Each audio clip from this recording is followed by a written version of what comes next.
우리 모두 천국 가는 그날까지 하나님께서 지켜주실 것을 믿습니다. 두려움은 물리치시고 주의 주시는 평안으로, 기쁨으로 이 주일을 지내시기 바랍니다. 어느 교회 여집사님이 새벽 기도할 때마다 목사님에게 꼭 시간을 물어보는 집사님이 한 분 있었어요.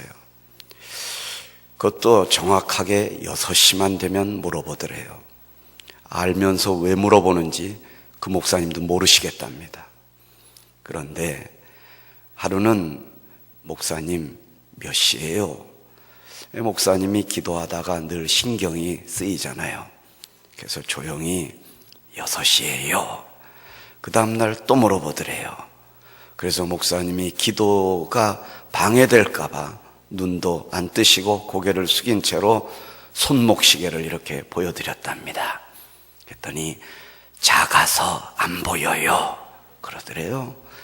그 다음날 시장에 가가지고 벽시계를 사다가 그냥 큰 걸 갖다 붙여놨답니다. 근데 그 다음날 안 물어볼 줄 알았더니 또 물어보더래요. 그래서 목사님이 이번에도 눈을 안 뜨고 고개를 숙이신 채로 이제는 그 벽시계를 가리켰답니다. 그랬더니 뭐라고 그런 줄 알아요? 저 시계 맞아요 그러더래요. 그래서 목사님들끼리 그 집사 때문에 너 고생이 많겠다. 그 집사 우리 교회로 보내라. 근데 목사님들끼리는 이제 웃음의 소리로 그렇습니다. 그냥 골치 아픈 집사 니네 교회로 가져가라. 뭐 이럴 때가 있어요. 물론 웃음의 소리지요. 근데 너도 골치 아픈데 왜 가져가라고 그러느냐? 그랬더니 어떤 분이 200만 원 줄게 가져가라 그러더래요.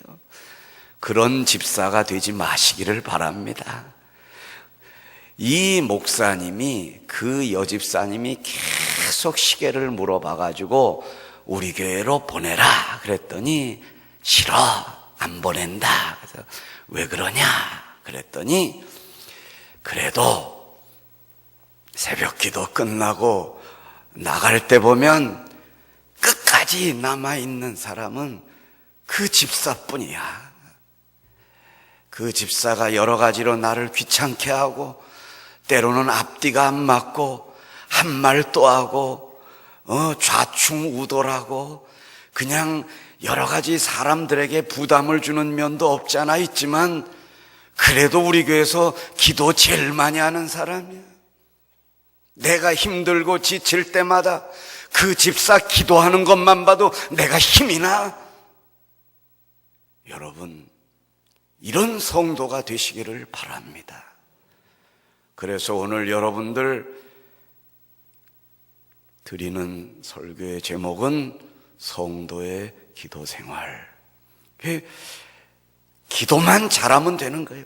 다른 모든 게 다 가려집니다. 하나님이 덮어주셔요. 그리고 그분과 함께 하셔요. 위로해 주시고 동행하시고 치료하시고 고쳐주실 줄 믿습니다. 그래서 오늘 본문 말씀을 통하여 하나님께서는 우리에게 어떻게 기도하기를 원하시는가 살펴보기로 하겠습니다. 본문 사무엘상 7장 5절을 한번 보겠습니다. 사무엘이 이르되 온 이스라엘은 미스바로 모이라. 내가 너희를 위하여 여호와께 기도하리라 하매. 여기서 여호와께 기도하리라, 기도한다는 게 도대체 뭘까 찾아봤더니 중간 역할을 한다. 이게 기도예요. 그러니까 여러분이 교회에 오셔서 혼자 옆 사람 쳐다보지도 않고 그냥 딱 의자에 앉아가지고 막 자기가 그냥 하고 싶은 말만 하고, 이것 주세요, 저것 주세요, 인생이 왜 그래요, 괴로워요, 막 이러다 가는 거는 사실은 온전한 기도가 아니에요. 눈을 감고 엎드려서 기도는 몇 마디 못할지언정, 어떤 사람들이 어려움을 겪을 때 가가지고 중간 역할을 해주는 거예요. 근데 그거는 하나님 앞에 기도예요. 여러분이 말로 하는 것도 기도지만 행동으로 하는 것도 기도입니다. 그러므로 여러분들이 믿음의 행동을 하면 그게 기도로 하나님께 연락될 줄 믿습니다. 그러므로 나는 기도를 잘 못해, 나는 기도가 약해, 그런 분들 행동으로 옮겨보시기를 바랍니다. 행동으로 옮기다 보면 기도도 나오게 됩니다. 그 사람을 도와주다 보면, 위로하다 보면, 하나님 이 사람 너무 어려워요, 하나님 어떻게 할까요, 하나님 도와줘야 될까요, 지혜를 주세요, 기도가 나오게 됩니다. 그러므로 먼저 잘 기도하게 해주세요 이러지 말고 행동으로 중간 역할을 해주시기 바랍니다. 목사님과 성도 사이에서, 교인들과 교인 사이에서, 부서에서 어린이들과 교사들 사이에서, 또 부모와 자식 사이에서 중간 역할을 해주면 하나님이 그 사람에게 기도의 능력을 부어주실 줄 믿습니다. 여러분, 출애굽기 19장 21절에 보면 이런 말씀이 있습니다. 여호와께서 모세에게 이르시되 내려가서 백성을 경고하라. 백성이 밀고 들어와 나 여호와께로 와서 보려고 하다가 많이 죽을까 하노라. 모세에게 말씀하셨어요. 모세야, 백성들은 내게로 가까이 오지 못하게 하라. 그들이 가까이 와서 나를 보고자 할 때 죽을까 하노라. 왜 이런 말씀을 하셨을까요? 근데 모세는 안 죽이셨거든요. 이거는 어떤 교훈이 있냐면, 죄가 많은 사람, 도저히 기도할 형편이 안 되는 사람, 죄 없는 사람이 어디 있겠어요? 그러나 무거운 죄를 짓고 근신해야 될 사람, 그런 사람들은 하나님 앞에 기도할 때도 극히 조심하라는 것입니다.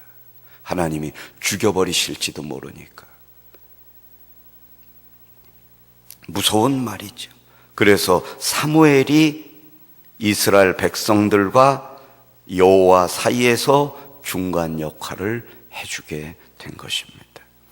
민수기 4장 5절에도 보면 진영이 전진할 때에 아론과 그의 아들들이 들어가는 칸 되는 휘장을 걷어 증거궤를 덮었다. 칸 막는 휘장을 걷어 증거궤를 덮었다. 이게 무슨 말이냐면, 이스라엘 백성들이 이제 광야를 가다가 멈춰요.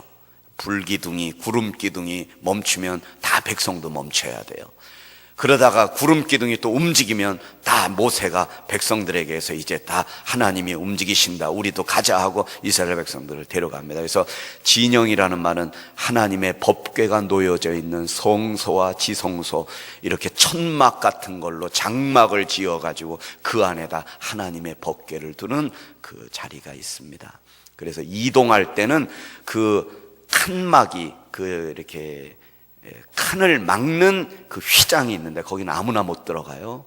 그 휘장을 이스라엘 백성들이 들어가서 만졌다가는 죽습니다. 그래서 그거를 하나님이 특별히 모세에게 아론과 그의 아들들이 그 휘장을 이렇게 그 법궤를 덮고 그거를 메고 이제 앞서 나가라, 그러면 갈 수 있다. 그러니까 아무나 그 중간 역할을 못하게 하셨던 거지요.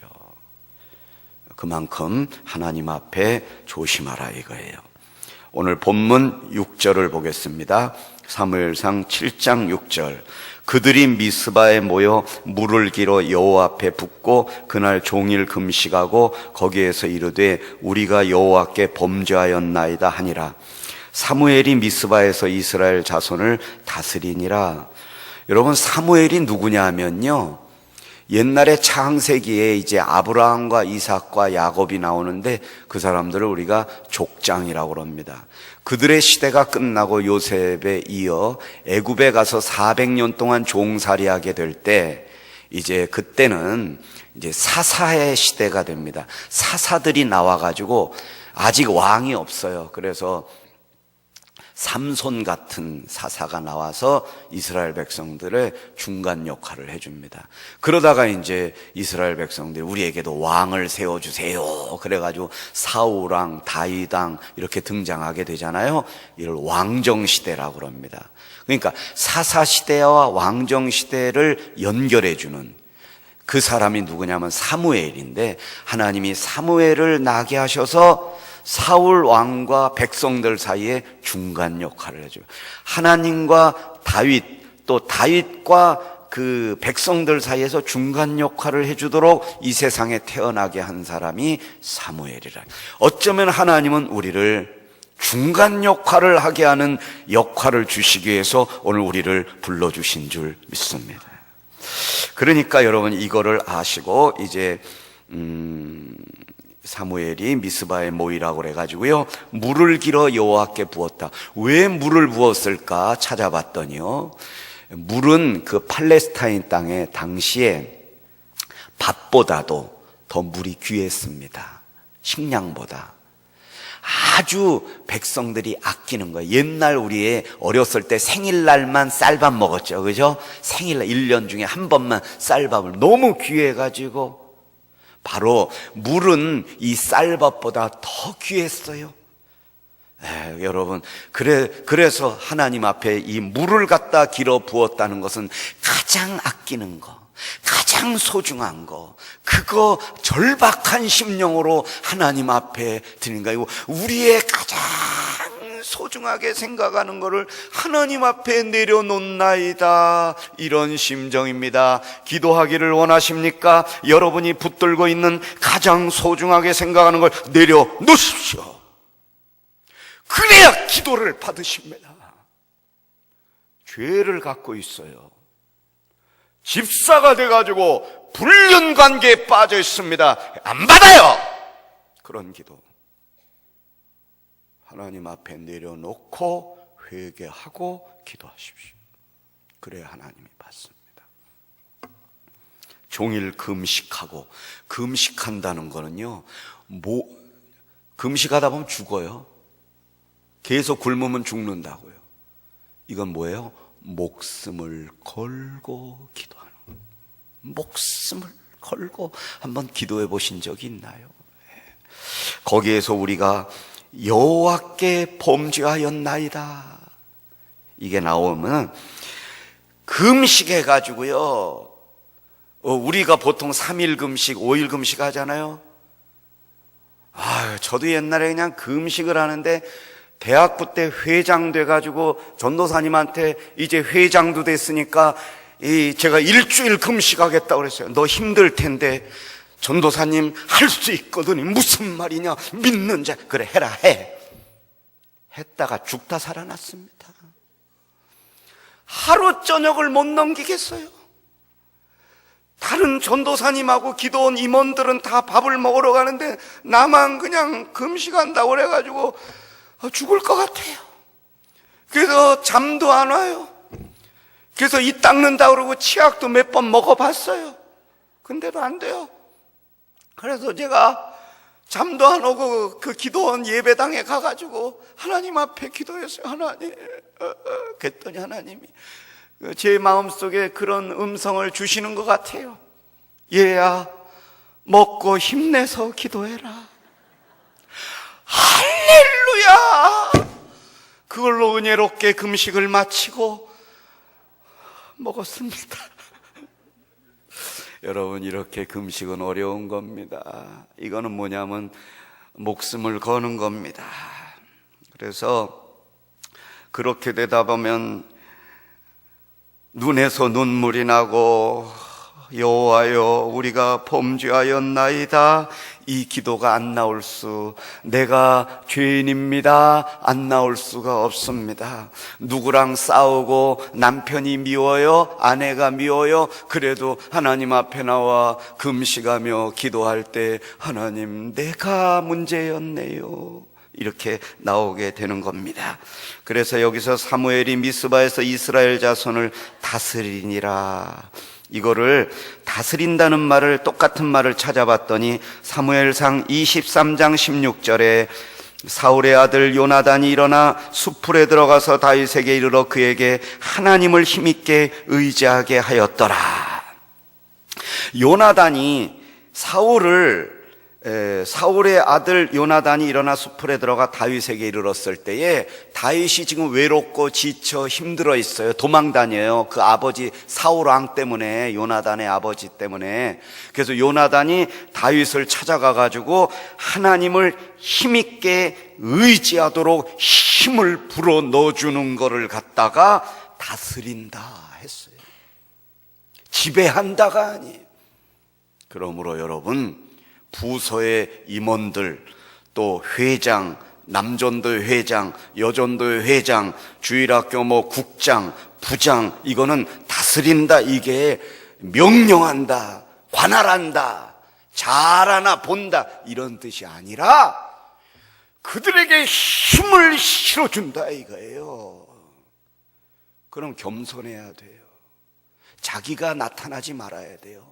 우리는 힘이 없어요. 힘을 실어주려면 하나님의 힘이 나와야 돼요. 성령의 힘이 나와야 돼요. 능력이 나와야 돼요. 그건 우리에게 없어요. 내가 깨져야, 내가 죽어져야 그 힘이 나에게서 나와요. 그러므로 다스리시기를 원하십니까? 그러면 우리를 죽여야 됩니다.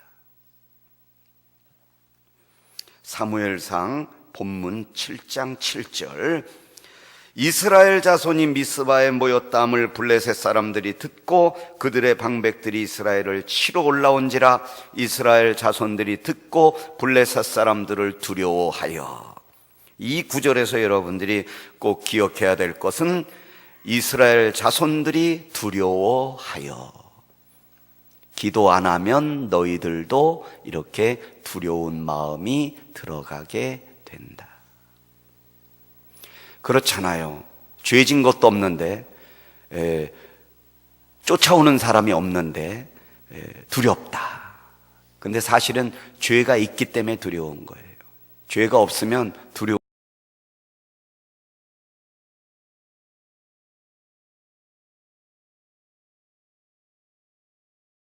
됩니다.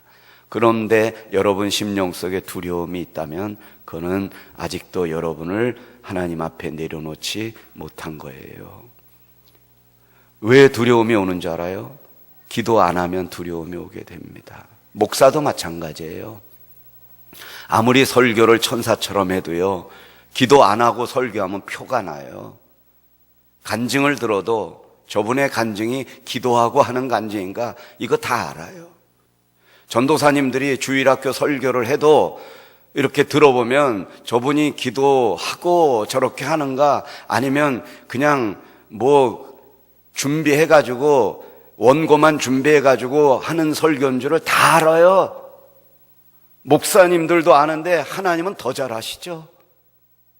표가 나요. 기도하고 찬양하는지, 기도하고 반주하는지, 기도하고 지휘하는지, 기도하고 애들을 가르치는지 하나님은 다 아신다. 하나님을 만홀히 여기지 말라. 저요, 금요일 날 찬양 인도할 때, 금요 기도할 때요, 기도하고 할 때하고 안 하고 할 때 차이가 나요. 옛날에요, 기도 안 하고 할 때요, 금요일 날 되면 제가 말도 안 했어요. 저녁에 목소리 갈까봐. 그래서 아침부터 수화로 얘기하고 그래요. 수화도 못하면서 손짓발짓 얘기하고 목소리 아끼려고. 그리고 또 목에 날계란이 좋다고 그래가지고요, 사이다에다가 또 타가지고 노른자에만 넣어가지고 이렇게 마시면 목이 풀어진대요. 아니에요. 어떻게 풀어지는지 가르쳐 드릴까요? 기도해야 돼요. 여러분, 목을 하루 종일 안 쓰고 저녁에 나서 찬양하려고 그러는데 목이 확 쉬어버려요. 근데 하루 종일 말하고 기도하고 막 울고 불고 하고 올라와가지고 찬양하면 목이 탁 트여버립니다. 할렐루야. 제가 지난주 금요일 날도 그런 이야기 했어요. 수요일 날인가 우리 가족이 저보러 얼굴이 창백해 보인대요. 그래서 어떻게 하면 좋아? 어떻게 하면 좋아? 우리 딸들이 그래요. 아빠 어떻게 하면 좋아? 어떻게 하면 좋아? 그저 엄마 닮아가지고 애들이 그렇게 두려움이 많아요. 어떻게 하면 좋아? 어떻게 하면 좋아? 어떻게 하면 좋냐니. 하나님 앞에 얼굴 빨개 달라고 기도하면 되지. 그래도 그 다음날 하루 종일 제가 진심으로 기도했습니다. 하나님 앞에 창백하다는데 빨갛게 해주세요. 빨갛게 해주세요. 그러니까 그 금요일 날 교회 올 때 거울 보니까 너무 빨개졌어요. 여러분, 이게 웃음의 소리로 들리십니까? 나는 내 얼굴을 바꾸시는 하나님을 믿습니다.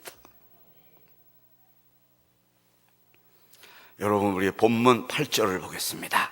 사무엘상 7장 8절. 이스라엘 자손이 사무엘에게 이르되 당신은 우리를 위하여 우리 하나님 여호와께 쉬지 말고 부르짖어 우리를 블레셋 사람들의 손에서 구원하시게 하소서 하니, 쉬지 말고 부르짖어 기도해 주세요. 여기서 쉬지 말고 이걸 찾아봤어요. 그랬더니 쉬다라는 말이 히브리어의 하라시라는 단어인데요, 구약 성경은 히브리어로, 신약 성경은 헬라어로 기록이 되어 있습니다. 이렇게 그냥 제가 언급만 할 뿐이지 여러분 그걸 기억할 것까지는 없습니다. 하라시인데 이게 무슨 뜻이냐면 궁리하다, 고안하다, 침묵하다, 이런 뜻이에요. 그러니까 쉬지 않는다는 거는 안 쉬고 계속 기도하는 거, 그냥 가정 살림도 안 돌려보고 그냥 여전도에 나와가지고 월요일도 여전도에, 화요일도 여전도에, 수요일도 계속 집안 살림 5분 전으로 해놓고 그냥 와가지고, 이걸 하나님 원하시는 게 아니라 이거예요. 여기서 쉬지 말고 기도하라는 거는 궁리하지 말고 부르짖어라, 고안하다, 영어의 디바이스인데요, 이게 뭐냐면 자기가 막 만들어내는 걸 말해요. 이것도 만들어내고 저것도 만들어내고. 여러분 그렇잖아요. 여기 와서 기도하다 보면 처음에는 기도하는데 나중에는 기도가 아니야. 뭐 자기가 이 생각 저 생각 다 만들어내요. 하나님 이렇게 도와주시기를 바랍니다 하면서 자기가 다 계산해. 오늘 나가서 누구 만나고 요렇게 하면 될까? 요 사람에게 요런 비유를 맞추면 될까? 다 막 하는 거예요. 하나님이 그냥 네 맘대로 해라 그러시고, 뭐하러 기도하냐?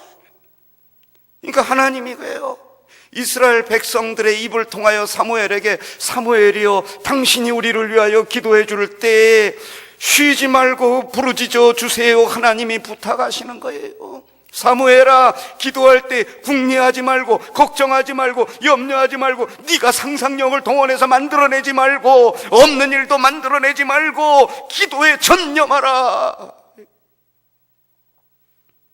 자, 본문 9절입니다. 사무엘상 7장 9절. 사무엘이 젖 먹는 어린 양 하나를 가져다가 온전한 번제를 여호와께 드리고 이스라엘을 위하여 여호와께 부르짖음에 여호와께서 응답하셨더라. 여호와께 부르짖었기 때문만은 아니었습니다. 응답이 온 것은 그 앞에가 중요합니다. 어린 양 하나, 온전한 번제. 여기서 꼭 기억해야 될 단어는 양, 그리고 번제. 이게 있었기 때문에 응답이 온 거예요. 양은 이스라엘 사람들이 아직 예수 그리스도가 이 땅에 안 오셨기 때문에 예수님을 상징하는 양을 잡아가지고 피를 흘려서 양을 죽여서 하나님 앞에 드리는 거예요. 하나님, 내가 죽어야 되는데 이 어린 양이 내 죄를 위하여 대신 죽었습니다. 그래서 실제로 탈무드 같은 데 보면요, 이스라엘의 꼬마들은요, 아이들은요, 집에서 기르던 양을 자기 아버지가 죽일 때 아빠 왜 죽여요? 네 죄 때문에 이 양이 죽는 거다. 그 양을 보면서 애들이 막 운대요. 나 때문에 네가 죽는구나. 나 때문에 네가 죽는구나. 네, 바로 그런 개념입니다. 그럴 때 하나님이 기도를 응답해 주시고, 우리가 잘나서가 아니라, 우리가 봉사를 많이 해서가 아니라, 어린 양이 우리를 위해서 대신 죽으신 걸, 그걸 고백하는 게 기도입니다.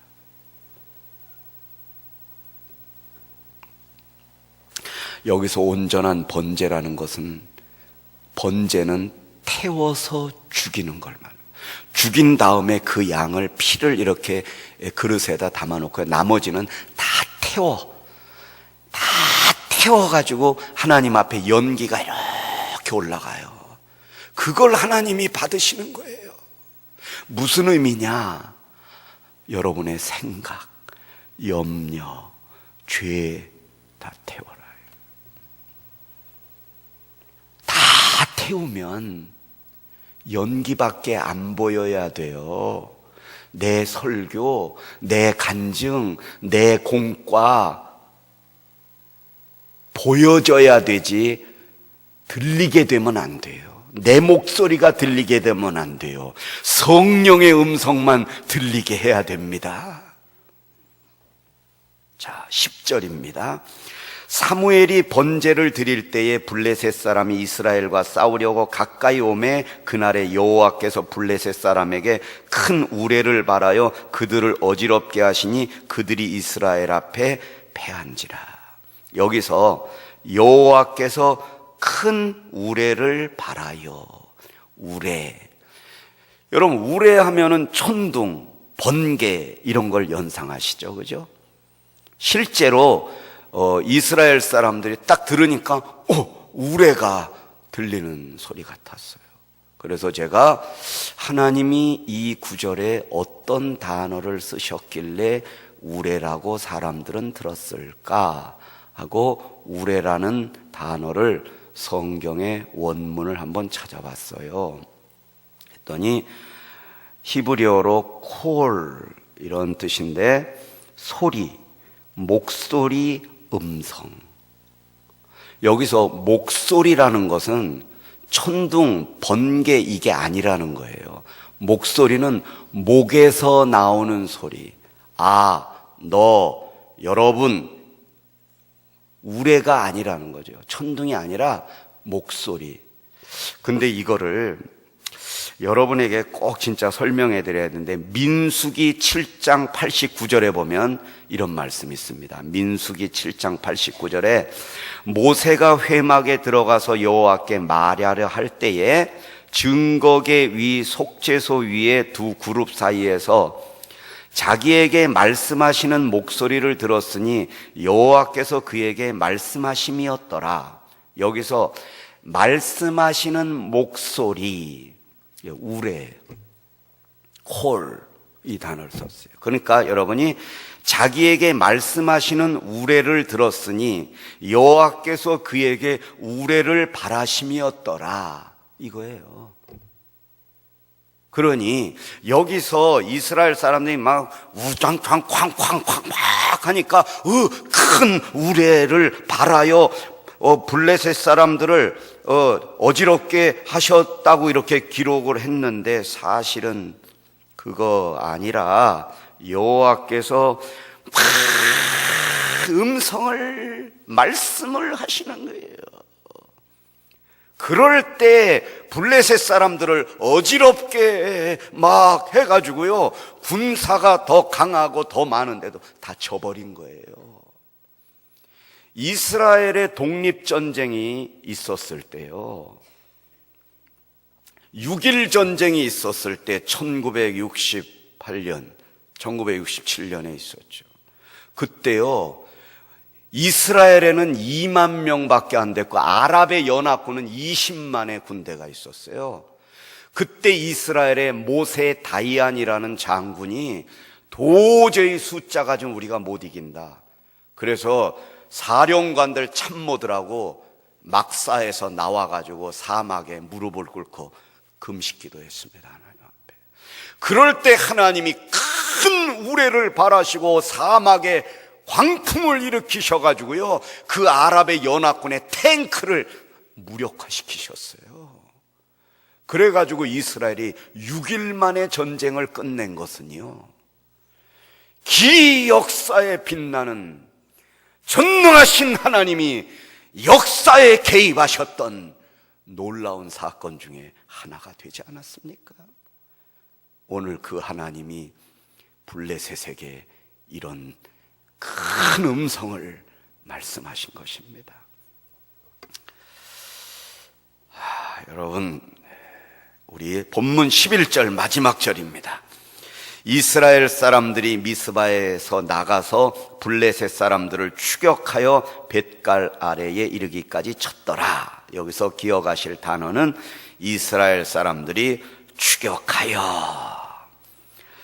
옛날에는 쫓겨다니는 인생이었는데 이제 쫓아가는 인생이 됐어요.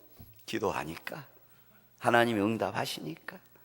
옛날에는 도망자였으나 이제는 쫓아가는 사람이었어요. 옛날에는 도움을 받는 사람이었으나 이제는 도움을 주는 사람이요. 옛날에는 기도를 받는 사람이 이제는 기도를 해주는 사람이 됐어요. 옛날에는 구제를 받는 사람이었으나 이제는 구제를 하는 사람이 됐어요. 할 수 있거든이 무슨 말이냐? 믿는 자에게 능치 못할 일이 없느니라. 마가복음 9장 23절에 있지요. 그래서 제가 여기서 믿는 자가 도대체 어떤 사람인가 찾아봤더니, 믿는다, 이게 헬라어의 피스티오, 내가 믿는다.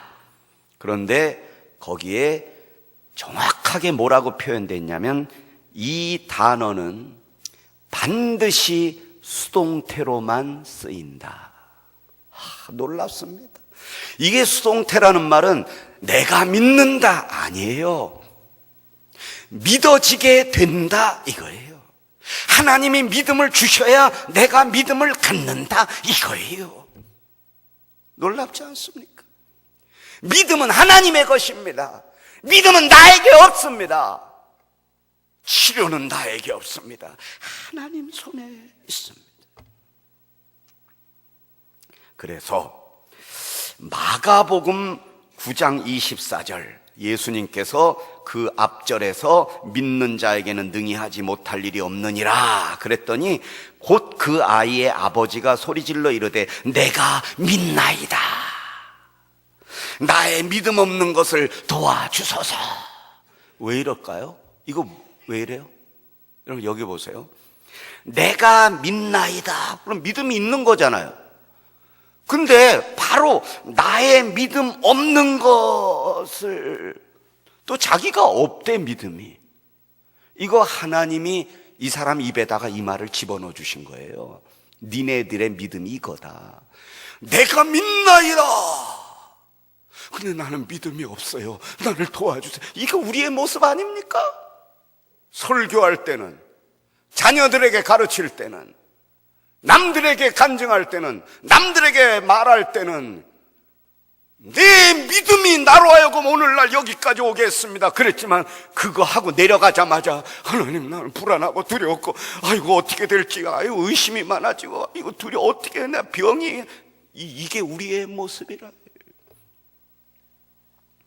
마지막 한마디만 말씀드립니다. 데살로니가후서 1장 10절에 그날에 그가 강림하사 그의 성도들에게서 영광을 받으시고 모든 믿는 자들에게서 놀랍게 여김을 얻으시리니, 이는 가로 열고 뭐라고 나오냐면 거기에요, 우리의 증거가 너희에게 믿어졌음이라 가로 닫고가 나옵니다. 이게 뭐냐면, 하나님이 요 가로 열고 요거까지 말씀해 주신 거는요, 우리를 너무 사랑하셔서 정확하게 믿음을 갖게 해주시기 위해서 요 가로 열고 부연 설명이다, 얘들아 부연 설명한다, 이는 우리의 증거가 너희에게 믿어졌기 때문이다. 네가 믿었기 때문이 아니라 믿어졌기 때문에. 내 주를 가까이 하게 함은이 아니라 내 주를 가까이 하려 함은이 아니라 하게 함은 내 의지가 아니라 I will이 아니라 I shall. 하나님이 나로 하여금 믿게 해야 내가 믿어진다 이거예요. 하나님이 고쳐주셔야 내가 낫는다 이거예요. 하나님은 오늘 우리에게 이런 믿음을 요구하시는 것입니다. 기도하기를 원하십니다. 기도드리겠습니다.